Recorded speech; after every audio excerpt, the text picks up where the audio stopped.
တင်ဟာတခါတလေကြာရင်ငါဘွားရဲ့ရီမှန်းချက်ကဖားလေငါတကယ်ဖြစ်ချင်တာတွေကရောဖြစ်နိုင်မှာမလားလို့ကိုမေးဘူးတလားဒီနေ့မှာတော့ကဘာတော်ဝန်ကလူတရံပေါင်းများစွာကိုသူတို့ရဲ့အိမ်မက်တွေနောက်လိုက်ရဲဖို့ခွန်အားပေးခဲ့တဲ့ The Alchemist တို့မဟုတ် Aquarius ရာဆိုတဲ့စာအုပ်အကြောင်းကိုပြောပြပေးချင်ပါတယ်သူ့ကြောင့်သားလေးစန်ဒီယာကိုရဲ့ရိုးရှင်းတဲ့ခရီးစဉ်တစ်ခုကနဲ့ကျွန်တော်တို့ဘဝအတွက်အရန်ကန်ဖို့ရှိတဲ့လှုပ်ဝက်ချက်၄ခုကိုရှာဖွေကြည့်ရအောင်အပိုင်း၁ကိုပိုင်ကံကြမ္မာ Personal Legend ပထမဆုံးသင်ခန်းစာကတော့ Personal Legend ပါဒါဟာကျွန်တော်တို့လူဖြစ်လာရခြင်းရဲ့အစစ်မှန်ဆုံးအကြောင်းပြချက်ကျွန်တော်တို့ရဲ့အိမ်မက်ကိုဆိုလိုတာပါလူအများစုဟာရှုံးမှကြောက်လို့ဒါမှမဟုတ်အစင်မပြေမှကြောက်လို့ကိုယ့်အိမ်မက်တွေကိုဆွန့်လွတ်ပြီးတမားရိုးကြဘဝထဲမှာပဲနေထိုင်သွားကြပါတယ်ဒါပေမဲ့စာရေးသူပေါလုကောအဟိုကတခုပဲပြောပါတယ်တင်ဟာတခုခုကိုတကယ်အလိုရှိနေပြီဆိုရင်တလောကလုံးကအဲ့ဒီအရာကိုတင်ရရှိအောင်ဝိုင်းဝန်းကူညီပေးပါလိမ့်မယ်ဒီတော့မေးစရာရှိတာက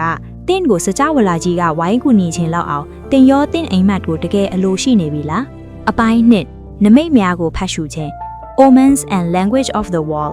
ဒုတိယချက်ကတော့နမိတ်တွေကိုဖတ်ရှုခြင်းပါဘဝကကျွန်တော်တို့သွားရမယ့်လမ်းကိုနမိတ်တွေကတဆင့်အမဲပြနေတတ်ပါတယ်ဒါကို Language of the Wall လောကရဲ့ဘာသာစကားလို့ခေါ်ပါတယ်ဒါဟာစာအုပ်ထဲမှာဖတ်လို့ရတဲ့ဘာသာစကားမဟုတ်ပါဘူးကိုယ့်ဘက်ဝန်းကျင်ကဖြစ်ရပ်တွေကိုသတိထားကြည့်တာကိုယ့်ရဲ့နှလုံးသား heart ပြောတာကိုနားထောင်တာကနေရရှိလာတဲ့သိမြင်မှုပါတင်သာသတိထားကြည့်မှဆိုရင်လောကကြီးကတင့်ကိုအမြဲစကားပြောနေတာတွေ့ရပါလိမ့်မယ်အပိုင်း3ကြောက်ရွံ့မှုကိုကျော်လွှားခြင်း Overcoming Fear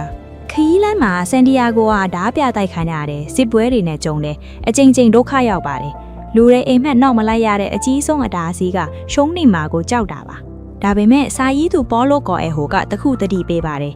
ရှုံးနေမှာကိုကြောက်ရွံ့တဲ့စိတ်ဟာတကယ်ရှုံးနေမှုထက်ပိုပြီးဆိုးရတယ်လေတကယ်တော့နာကျင်မှာကိုကြောက်နေတာကနာကျင်ရတာထက်ပိုပင်ပန်းပါတယ်အဲ့ဒီကြောက်စိတ်ကိုကြော်ဖြတ်နိုင်တဲ့နေ့ဟာတင့်ရဲ့အက္ခရေပညာစော့တင်တဲ့နေ့ပါပဲအပိုင်းလေးယရနာဆိုဒီမှာ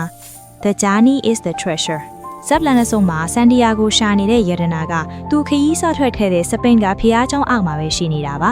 ဒါဆိုဘာလို့အဝေးကြီးသွားခဲ့ရတာလဲအဖြေကရှင်းပါတယ်အဲ့ဒီခရီးကိုမသွားခဲ့ရင်ဆန်တီယာဂိုဟာအခုလိုပညာတွေသိမှာမဟုတ်ဘူးသူချစ်သူဖာတီမာနဲ့တွေ့မှာမဟုတ်ဘူးအခုလိုရင့်ကျက်တဲ့သူဖြစ်လာမှာမဟုတ်ဘူးအဓိကယတနာဟာရွှေတင်းကတွေမဟုတ်ပါဘူးခရီးစဉ်ကိုယ်တိုင်ကယတနာပါတင်အိမ်မက်နောက်ကိုလိုက်နေတဲ့လမ်းကြောင်းမှာရလာတဲ့အတွေ့အကြုံတွေကသာတင်ဘဝရဲ့အစစ်မှန်ဆုံးရွှေတွေဖြစ်ပါတယ်ဒီ Alchemist ကကျွန်တော်တို့ကိုပေးတဲ့နောက်ဆုံးသင်ခန်းစာကတော့ကိုယ်နှလုံးသားကိုနားထောင်ပြီးရဲရဲဝံ့ဝံ့လမ်းလျှောက်ပါဆိုတာပါပဲမျက်စိနဲ့မြင်ရတဲ့အရာတွေထက်နှလုံးသားနဲ့ခံစားရတဲ့အရာတွေကသာပိုပြီးအစစ်မှန်ပါတယ်။တင်းရဲ့ Personal Legend ကတော့ဘာလဲ။တင်ရိုးတင်းနှလုံးသားရဲ့အတန်းကိုနားထောင်ဖို့အသင့်ဖြစ်ပြီလား။ Comment မှာပြောပြသွားပါအောင်။ဗီဒီယိုလေးကိုကြိုက်တဲ့ရင် Like နဲ့ Subscribe လုပ်ထားဖို့မမေ့ပါနဲ့။အားလုံးပဲကိုယ့်ရဲ့ယရနာလေးကိုရှာဖွေတွေ့ရှိနိုင်ကြပါစေ။